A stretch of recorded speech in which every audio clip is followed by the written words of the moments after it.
नमस्कार। स्कूल विद्यार्थी इस YouTube channel में आप सभी का बहुत बहुत स्वागत। मेरा नाम है सोनाली जाधव। स्कूल विद्यार्थी ये चैनल खास करके स्कूल गोइंग स्टूडेंट्स और उनके पेरेंट्स के लिए बनाया गया है ताकि उनको पढ़ने में थोड़ी हेल्प हो सके।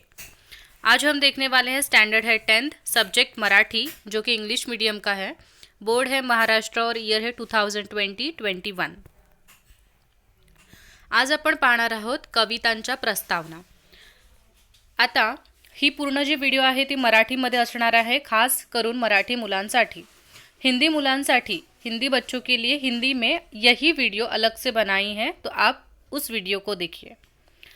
सो मराठीमध्ये आपण पाहूया की कविता आणि त्यांच्या प्रस्तावना महत्त्वाच्या का असतात आणि त्यांचा उपयोग आपण कुठे कुठे करणार आहोत। सगळ्यात महत्त्वाचं, जेव्हा तुमचा गद्य विभाग चालू होतो कवितांचा, त्यावेळेला तुम्हाला काव्य सौंदर्य असा एक मोठा प्रश्न येतो। त्यानंतर मुद्द्यांच्या आधारे स्पष्ट करा असा एक प्रश्न येतो। तर ह्या दोन्ही ठिकाणी म्हणजेच काव्य सौंदर्य आणि मुद्द्यांच्या आधारे कृती करा, इथे तुम्हाला कवितेची प्रस्तावना म्हणजेच त्या कवितेची थोडीफार माहिती, त्या कवितेचा विषय हे माहीत असणं गरजेचं असतं। ठीक आहे। काव्य सौंदर्य लिहिताना आपण डायरेक्टली काव्य सौंदर्य सुरुवात करत नाही, आपण पहिलं त्याची प्रस्तावना लिहितो। ठीक आहे। आणि त्याच्यानंतर ज्या कवितेच्या ओळी तुम्हाला भाषांतराला सांगितलेले असतात किंवा ज्यांचं आपल्याला अर्थ लिहायचा असतो, सरळ अर्थ, ते तुम्ही लिहिता। मुद्द्यांच्या आधारे कृती करा याच्यामध्ये तुम्हाला पहिला प्रश्न कवीचं नाव, दुसरा प्रश्न कवितेचा विषय। आता कवितेचा विषय म्हणजेच काय असतं, जे प्रस्तावना असते तोच। प्रस्तावनेमध्ये आपण थोडक्यात कविता काय सांगते हेच लिहितो। मग कवितेच्या जर तुम्ही प्रस्तावना पाठ केल्यात तरी त्याचा फायदा तुम्हाला दोन्ही ठिकाणी होतो, काव्य सौंदर्यामध्ये देखील आणि मुद्द्यांच्या आधारे कृती करा याच्यामध्ये देखील। आणि सगळ्यात महत्त्वाचं, कवितांना महत्त्व का द्या असं माझं म्हणणं असतं नेहमी। तर त्याचं महत्त्वाचं कारण म्हणजे बघा, धडे तुम्ही पाठ करायची गरज नसते, कारण त्याचा तुम्हाला परिच्छेद येतो। परिच्छेद वाचून तुम्हाला उत्तरं त्याच्यातच शोधून लिहायची असतात। ठीक आहे। पण कवितांचं तसं नसतं। कवितांचं जरी तुम्हाला कडवे दिलेले असतात तरी कवितांची जी लँग्वेज असते, भाषा असते, ती वेगळी असते। तिला आपल्याला सरळ भाषेत लिहायचं असतं। म्हणजेच जे गद्य असतं त्याला आपल्याला जे पद्य असतं ते आपल्याला सेंटेन्स म्हणून लिहायचं असतं। तर तुम्ही कवितेच्या ओळी जशाच्या तशा लिहू शकत नाही, जसं तुम्ही परिच्छेदामध्ये करता। ठीक आहे। सो त्याच्यासाठी कवितांचा जो प्रश्न आहे म्हणजेच पूर्ण तुमचा जो पद्य विभाग आहे तो तुम्ही नीट करा। आणि त्याच्यामध्येच नीट कसं करणार, तर सगळ्यात महत्त्वाचं तुम्ही काव्य सौंदर्य, कारण भरपूर मुलं काव्य सौंदर्य म्हणजे टेन्शनमध्ये येतात की कसं लिहायचं, आणि मुद्द्यांच्या आधारे कृती। तर हे खूप इझी आणि कॅच करण्यासारखे मार्क आहेत, फक्त त्याच्यासाठी काही ट्रिक्स आहेत त्या तुम्ही लक्षात ठेवा। सो आपण सुरुवात करूया। पहिली जी तुमची कविता आहे ती आहे संतवाणी। संतवाणीमध्ये तुम्हाला दोन कविता आहेत, एक तर आहे अंकिला मी दास तुझा आणि दुसरी जी आहे ती आहे योगी सर्वकाळ सुखदाता। सो पहिली आपण संतवाणी बघूया। प्रस्तावना लिहिताना एक सोपी टेक्निक ठेवायची, एक सोपी पद्धत ठेवायची जी सगळ्या कवितांना तुम्ही लावू शकता। सगळ्यात पहिलं कवितेचं नाव लिहायचं, अंकिला मी दास तुझा। या कवितेचे कवी संत नामदेव हे आहेत। हीच लाईन प्रत्येक कवितेसाठी तुम्ही वापरायची आहे। फक्त कवितेचं नाव बदलणार, कवितेचा कवी किंवा कवयित्री बदलणार, बाकी फॉर्मॅट असाच ठेवायचा। हे तुमचं झालं पहिलं वाक्य। यासाठी तुम्ही काय करणार, तर कवितांची जी नावं आहेत ती व्यवस्थित पाठ करणार, कवितेचे जे कवी किंवा कवयित्री आहेत ते तुम्ही व्यवस्थित पाठ करणार आहात। आता संत नामदेव जे कवी आहेत त्यांच्याबद्दल आपण काय लिहू शकतो, तर संत नामदेव हे एक थोर संत कवी आहेत, म्हणजे संत सुद्धा आहेत ते, प्लस ते कवी सुद्धा आहेत। तर ही ओळ लिहू शकता तुम्ही, छोटीशी आहे, वाक्य छोटी बनवा पण करेक्ट बनवा। मुलं मोठी मोठी वाक्य बनवतात आणि मग त्याचा काही अर्थ लागत नाही, त्यामुळे वाक्य छोटी असली तरी चालतील पण अर्थपूर्ण असावी। आता सगळ्यात महत्त्वाचं आपलं इथे चालू होतं की या अभंगाचा विषय म्हणजे या कवितेचा नक्की विषय काय आहे, या कवितेत थोडक्यात तुम्हाला काय समजावून सांगितलेलं आहे। तर या अभंगातून संत नामदेवांनी परमेश्वराला भेटण्याची तीव्र इच्छा विविध उदाहरणे देऊन व्यक्त केली आहे। ठीक आहे। वाक्य जरासं मोठं आहे पण समजून घ्या, एका वाक्यात सगळं होतंय आपलं। या अभंगातून. आता इथे कविता मी म्हटलं नाहीये, अभंग म्हटलंय, कारण ही जी संतवाणी आहे तो जो कवितेचा प्रकार आहे त्याला अभंग असं म्हणतात. त्याच्यामुळे तुम्ही इथे कृपया करून अभंग असंच लिहा. सो या अभंगातून संत नामदेव काय म्हणतात, काय सांगायचंय त्यांना, तर परमेश्वराला भेटण्याची त्यांची तीव्र इच्छा, म्हणजे मी कधी एकदा विठ्ठलाला भेटतोय अशी त्यांची जी तीव्र इच्छा आहे ती ते व्यक्त करतात. आणि ते व्यक्त करण्यासाठी काय करतात, तर ते वेगवेगळी उदाहरणे देतात आपल्याला. विविध उदाहरणे म्हणजेच आईचं आणि मुलाचं, पक्षिणीचं आणि पिलाचं, गाय आणि वासराचं, हरिण आणि पाडसाचं. तर अशा प्रकारे ते काय करतात, उदाहरणं देत असतात. बरोबर. आणि तेच आपल्याला इथे लिहायचं आहे आणि हा तुमचा कवितेचा विषय आहे. आता इथे ट्रिक तुम्ही यूज कसं कराल, म्हणजेच ही एकच प्रस्तावना तुम्ही दोन्ही ठिकाणी यूज कशी कराल, तर तुम्हाला मुद्द्यांच्या आधारे जेव्हा प्रश्न येतो त्यावेळेला तुम्ही काय करता, तुम्हाला कवीचं नाव लिहायचं असतं, तर ते कवीचं नाव तुमचं इथे पाठ होतं संत नामदेव. सेकंड क्वेश्चन असतो कवितेचा विषय. हा जो असतो ना तो कवितेचा विषय असतो नेहमी. तर जर तुम्ही इथे प्रस्तावनामध्ये जर ते पाठ केलं तर तुम्ही तिथे सुद्धा ते लिहू शकता. बरोबर. आणि ही प्रस्तावना कुठे लिहिणार आहात तुम्ही, पूर्ण काव्य सौंदर्याचा पहिला पॅरेग्राफ. हा पहिला पॅरेग्राफ झाल्यावर सेकंड पॅरेग्राफमध्ये तुम्ही तुमचं मेन उत्तर चालू करता. बरोबर. मग अशा प्रकारे एकच गोष्ट केल्यामुळे तुमचे दोन्ही क्वेश्चन्सचे आन्सर्स होऊन जात आहेत. ठीक आहे. पुढे जाऊया आपण. दुसरं आहे संतवाणीच योगी सर्व काळ सुखदाता. परत तेच लिहायचंय, तसंच लिहायचंय.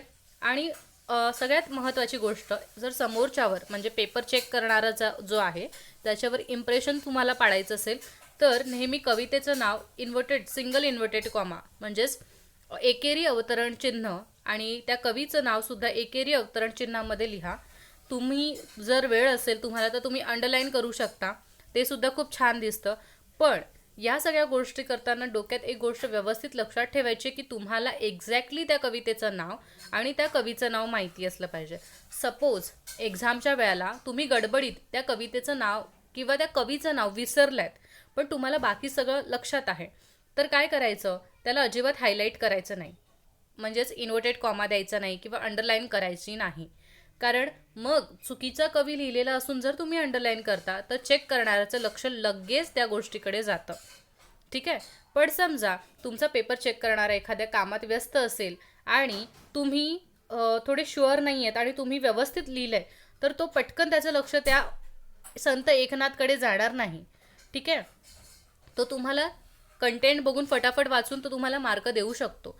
तर जिथे तुम्ही शुअर नसाल, ठीक आहे, तिथे चुकूनही हायलाईट करायचं नाही उत्तराला, त्याला अंडरलाईन करायचं नाही किंवा तो नजरेत येईल असं काही लिहायचं नाही. आणि काही काही जण काय करतात, जागा सोडून देतात की त्यांना येत नाही आहे, तर इथे संत एकनाथच्या जागी रिकामी जागा सोडतात. तर प्लीज तसं करू नका. फक्त एवढंच लिहा मग योगी सर्व काळ सुखदाता ही कविता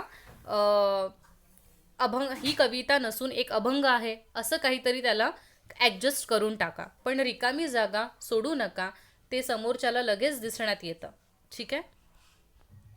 पुढे परत तीच गोष्ट आपल्याला लिहायची की संत एकनाथ हे सुद्धा थोर संत कवी आहेत. जी वरची लाईन होती म्हणजे तुमचं वरचं जर संतवाणीचं एक प्रस्तावना झाली ती खालची सेम टू सेम होऊन जाईल. फक्त जिथे नामदेव होतं तिथे आपण एकनाथ केलंय आणि एकनाथ सुद्धा संत पण होते आणि कवी पण होते. ठीक आहे. आता मेन आपल्या कवितेचा विषय इथून चालू होतो. या अभंगातून संत एकनाथांनी योगी पुरुषाचे महत्त्व सांगितले आहे. बघा, पूर्ण कवितेत तुम्हाला काय सांगितले, योगी पुरुषाचं महत्त्वच सांगितले. मग तेवढंच लिहा, काही डिफिकल्ट शब्द वापरू नका, डिफिकल्ट वाक्यरचना करू नका. तुम्हाला मार्क किती लांबलचक वाक्य लिहिलं याला नसून किती व्यवस्थित वाक्य लिहिलं याला मार्क्स असतात.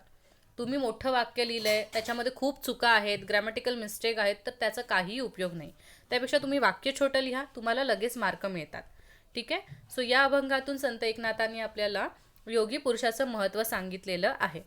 तसंच अजून काय सांगितले त्यांनी, तर योगी पुरुष आणि पाणी याची तुलना देखील केलेली आहे. कंपॅरिझन केलेलं आहे की नाही, की पाणी फक्त बाह्यांग स्वच्छ करतं, योगी पुरुष अंतर्मन सुद्धा स्वच्छ करतं. तर हे सगळं कंपॅरिझन म्हणजेच तुलना दिलेली आहे पाण्याची, तर ते सुद्धा तुम्हाला लिहायचं आहे. ठीक आहे. सो अशा प्रकारे 2 प्रस्तावना आपल्या इकडे कंप्लीट होतात. आता पुढची आहे 2 दिवस. ही कविता आहे तुमची. सो पुन्हा तेच फॉर्मॅटमध्ये लिहायचं. 2 दिवस या कवितेचे कवी नारायण सुर्वे हे आहेत. आता इथून तुमचा कवितेचा विषय चालू होतो. या कवितेतून कवीने कामगार आणि कष्टकरी लोकांच्या जीवनाचे वास्तव चित्र रेखाटले आहे. ही कविता बेसिकली कशाबद्दल आहे? जे वर्कर लोक आहेत त्यांना दिवस रात्र काम करावं लागतं, तर त्यांच्या लाईफस्टाईलबद्दल आणि त्यांच्या जीवनाबद्दल ही कविता आहे. तेच लिहायचं आहे तुम्हाला की या कवितेतून कवीने काय सांगितलंय की कामगार जे लोक आहेत आणि कष्ट करणारे जे लोक आहेत त्यांच्या जीवनाचं जे वास्तवचित्र म्हणजे जे रियालिटी आहे त्यांच्या लाईफबद्दल ते त्यांनी रेखाटलं आहे. चित्र रेखाटलं आहे म्हणजेच काय? डिस्क्राईब केलेलं आहे. आता समजा तुम्हाला रेखाटले हा शब्द कठीण वाटतोय, तर तुम्ही अजून सोपं लिहू शकता की या कवितेतून कवीने कामगार आणि कष्टकरी लोकांचे जीवन सांगितले आहे.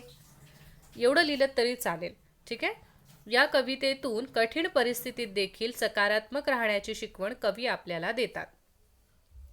या कवितेतून आपण म्हणजे कवी काय शिकवतात की माणूस कितीही कठीण परिस्थितीमध्ये असला तरी सुद्धा त्याने सकारात्मक दृष्टिकोन ठेवला पाहिजे. सकारात्मक दृष्टिकोन म्हणजेच काय? Positive attitude. ठीक आहे. आणि ही सगळ्यात महत्त्वाची गोष्ट ही कविता आपल्याला शिकवते की कामगार कितीही कष्ट करत असला तरी त्याला माहिती आहे की एक दिवस त्याचा सुखाचा नक्की येणार आहे. ठीक आहे. आणि ही शिकवण म्हणजे काय की ही आपल्याला शिकवतायत, म्हणजे ही एक महत्त्वाची गोष्ट कवी आपल्याला या कवितेतून शिकवतो. तर अशा प्रकारचं तुम्ही लिहू शकता. ठीक आहे. आणि हाच कवितेचा विषय. समजा तुम्हाला 2 दिवस ही कविता मुद्द्यांच्या आधारे लिहायला आली तर कवितेचा विषय म्हणून तुम्ही हेच सगळं तिथे कॉपी पेस्ट करू शकता. नेक्स्ट, चौथी कविता आहे तुमची औक्षण. औक्षण ही कविता कशाबद्दल आहे? तर सैनिकांबद्दल आहे. बरोबर. औक्षण या कवितेच्या कवयित्री इंदिरा संत या आहेत. आत्तापर्यंत जेवढ्या आपण कविता पाहिल्या होत्या तर त्यांचे सगळे कवी होते. तर कवितेचे कवी असं लिहत होतो आपण, कारण सगळे पुरुष होते. पण औक्षण ही कविता एका एका स्त्रीने लिहिलेली आहे. मग तिथे काय येणार? कवितेच्या कवयित्री. यची वेलांटी पहिली, त्रीची वेलांटी दीर्घ. ही लक्षात ठेवायची. भरपूर मुलं कवयित्री हा शब्द चुकीचा लिहितात. सो इकडेच त्यांचं इम्प्रेशन डाऊन होतं चेक करणाऱ्याच्या समोर. त्यामुळे कवयित्री हा शब्द नीट लिहा, व्यवस्थित लिहा, वेलांटीमध्ये अजिबात मिस्टेक करू नका. औक्षण या कवितेच्या कवयित्री इंदिरा संत या आहेत. या कवितेत त्यांनी, आता इथून आपला विषय चालू होतो, या कवितेत त्यांनी सैनिकांचे महत्त्व सांगितले आहे. पहिलं तेच लिहून टाकायचं. ठीक आहे. सोपं की नक्की कशासाठी आहे ही कविता? सैनिकांसाठी. बरोबर. सो सैनिकांचे महत्त्व सांगितले आहे. तसेच अजून काय सांगितले? तसेच नंतर कॉमा द्यायचा आहे, कारण आपण थोडा पॉज घेतो तिथे. तसेच या कवितेत सैनिकांचे औक्षण करताना कवयित्रीच्या मनात येणाऱ्या भावनांचे वर्णन केले आहे. अजून काय सांगितलेलं आहे या कवितेमध्ये? तर सैनिकाचे औक्षण करताना, औक्षण म्हणजे आरती ओवाळताना, कवयित्री म्हणजेच आपली जी इंदिरा संत आहे यांच्या मनात खूप भावभावना येतात की आता हा जो सैनिक आहे तो बॉर्डरवर जाईल, बरोबर, तिथे युद्ध करेल, तो परत येईल जिवंत की नाही याची शाश्वती नाही आहे, तरी पण तो देशासाठी आपलं सर्वस्व अर्पण करून जातोय. तर ह्या सगळ्या भावना आपण कवितात वाचल्यात, ऐकल्यात. तर त्यांचं सुद्धा वर्णन या कवितेमध्ये केलेलं आहे. तर तुम्हाला हे सुद्धा लिहायचं आहे. ठीक आहे. आणि हे तुम्ही रट्टा मारून पाठ करा, जेणेकरून तुम्हाला एक्झामला पेपर आल्या तुम्हाला न विचार करता जे पाठ केले ते फटाफट लिहिता येईल. कारण इथे तुम्हाला मी आधी सांगितलं की खूप फायदा आहे एक आन्सर करून. तुम्हाला दोन्हीकडे जर ते वापरता आलं तर त्याच्यापेक्षा सोपं असं काही नाही. आणि मी ॲज पॉसिबल तुमचा अभ्यास सोप्या पद्धतीने करून घेण्याच्याच ट्रिक्स सांगते. त्याच्यामुळे ही खूप उपयोगी ट्रिक्स आहे. तुम्ही मार्क्स फटाफट गेन करू शकता. आणि अभ्यास कमी म्हणजेच मोजका अभ्यास आणि स्मार्टली जर तुम्ही स्टडी केलं तर ह्या सगळ्या गोष्टी खूप सोप्या होऊन जातात. नेक्स्ट आहे 5वी तुमची कविता, रंग मजेचे रंग उद्याचे. भरपूर मुलांचं कन्फ्युजन आहे. काही जणांना वाटतं की ही पोयमच नाही आहे, ही ओमिट केली आहे, स्किप केलेली आहे. बरोबर. जेव्हा पोर्शन कमी झालं त्याच्यामध्ये ही पण कमी झालेली आहे. पण ते तसं नाही आहे. पोर्शन कशाचं कमी झालेलं आहे? रंग साहित्याचे. रंगसाहित्याचे हा तुम्हाला धडा आहे जो काढून टाकण्यात आलेला आहे. काही काही मुलं त्या रंगवरून रंगमजेचे रंग उद्याचे हे सुद्धा काढून टाकले असं वाटतं, तर ते तसं नाही आहे. ही कविता आहे तुम्हाला. ठीक आहे. तर पुन्हा तेच लिहायचे, रंगमजेचे रंग उद्याचे या कवितेच्या कवयित्री अंजली कुलकर्णी या आहेत. म्हणजे तुम्हाला कळतंय औक्षणच्या पण कवयित्री आहेत फिमेल, इंदिरा संत, आणि रंगमजेचे रंग उद्याचे याच्या सुद्धा कवयित्री आहेत, ज्या की आहेत अंजली कुलकर्णी. या कवितेत, आता इथे आपला कवितेचा विषय चालू होतो. या कवितेत त्यांनी पर्यावरण जोपासनेची शिकवण दिली आहे. काय सांगितलेलं आहे या कवितेमध्ये? पर्यावरण म्हणजे जो आपला निसर्ग आहे त्याची जोपासना करायला पाहिजे. जोपासना म्हणजे त्याची काळजी घ्यायला पाहिजे, त्याचं संवर्धन करायला पाहिजे, त्याला सुरक्षित ठेवलं पाहिजे. आता ज्यानं जोपासना हा शब्द नाही आठवणार किंवा नाही समजत आहे त्यांनी लक्षात ठेवा की पर्यावरणाची काळजी घेण्याची शिकवण दिली आहे असं सुद्धा चालेल, किंवा पर्यावरणाला सुरक्षित ठेवले पाहिजे अशी शिकवण दिली आहे तरीही चालेल. पुढे अजून काय सांगते ही कविता आपल्याला की संगणक युगासोबत राहताना आपल्याला निसर्गाशी असलेले संबंध देखील नीट ठेवले पाहिजेत असे कवयित्रीचे मत आहे. या कवितेतून तिचं मत सुद्धा ती मांडते. काय मांडते की तुम्ही संगणक म्हणजेच कम्प्युटर आणि टेक्नॉलॉजीचं युग आहे, बरोबर. पण त्या युगाबरोबर राहता म्हणजे टेक्नॉलॉजीसोबत राहता आपला निसर्गाशी जो संबंध आहे तो सुद्धा आपल्याला नीट ठेवला पाहिजे, बॅलन्स ठेवला पाहिजे असं कवयित्रीचं मत आहे. सो हाच आपल्या कवितेचा काय आहे? विषय आहे. ठीक आहे, कळलंय? खूप सोपं आहे. नेक्स्ट आपली पुढची कविता आहे ती आहे हिरवगार झाडासारखं. आता पुन्हा तेच, याचे कवी आहेत. ठीक आहे. हिरवगार झाडासारखं या कवितेचे कवी जॉर्ज लोपिस हे आहेत. या कवितेत, आता हा कवितेचा विषय, या कवितेत कवीने झाडाचे अनेक गुण सांगितले आहेत. आता मुख्य ही पोयम झाडावरच आधारित आहे, झाडाचेच गुण सांगितलेले आहेत. मग तेच लिहायचं आपल्या सोप्या भाषेत की कवीने झाडाचे अनेक गुण इथे सांगितलेले आहेत. नंतर अजून काय सांगितलंय की माणसाने देखील हे सर्व गुण आत्मसात केले पाहिजेत असे कवीला वाटते. म्हणजेच झाडांचे हे जे छान छान गुण आहेत ते माणसांनी सुद्धा स्वतः स्वीकारले पाहिजेत, अंगीकारले पाहिजेत. ठीक आहे, किंवा आत्मसात असा शब्द पण तुम्ही लिहू शकता असं कवीला वाटतं. ठीक आहे, म्हणजे आपण सुद्धा झाडांसारखं वागलं पाहिजे. सो एवढंच आहे हे. आणि तुमची शेवटची जी कविता आहे ती आहे स्वप्न करू साकार. पुन्हा ते स्वप्न करू साकार या कवितेचे कवी किशोर पाठक हे आहेत. या कवितेत कवीने देशाच्या उज्ज्वल भविष्याचे स्वप्न पाहिले आहे. हे तर तुम्हाला माहिती आहे कारण ही पूर्ण कविता स्वप्नावरच आधारित, तिचं नावच आहे स्वप्न करू साकार. आता कवीला कशाचं स्वप्न साकार करायचं आहे तर एका उज्ज्वल, एक प्रोग्रेस किंवा एक डेव्हलप जे नेशन आहे भारत, त्याचं त्याला स्वप्न साकार करायचं आहे की भारत हा पूर्णपणे विकसित झालेला देश म्हणून कवीला पाहायचं आहे. बरं, उज्ज्वल भविष्याचे स्वप्न देशाच्या. आणि अजून काय सांगितले, तसेच या कवितेत कवीने कृषी, श्रम आणि एकता या सर्व मूल्यांचे महत्त्व देखील सांगितले आहे. म्हणजे भारत हा देश कृषी प्रधान आहे, सगळ्यात जास्त भारतात शेती केली जाते, श्रमाला महत्त्व दिलं जातं भारतामध्ये, hardworking is very important in India. त्याच्यानंतर एकता म्हणजेच युनिटी इज अ पॉवर, आपण एकत्रित राहिलं पाहिजे हे इंडिया नेहमी दाखवत असतं त्याच्या बिहेवियरमधून. तर हे जी महत्त्वाची मूल्य आहेत, मॉरल्स आहेत इंडियाचे, तर त्याचं महत्त्व काय आहे हे सुद्धा या कवितेत सांगितलेलं आहे कवीने. ठीक आहे. सो अशा प्रकारे तुमच्या 7 कविता, त्यांच्या 7 प्रस्तावना एवढ्या लहान आहेत, एवढ्या छोट्या आहेत की तुम्ही पूर्ण 1 दिवस देऊन तुम्ही सगळं पाठ करू शकता.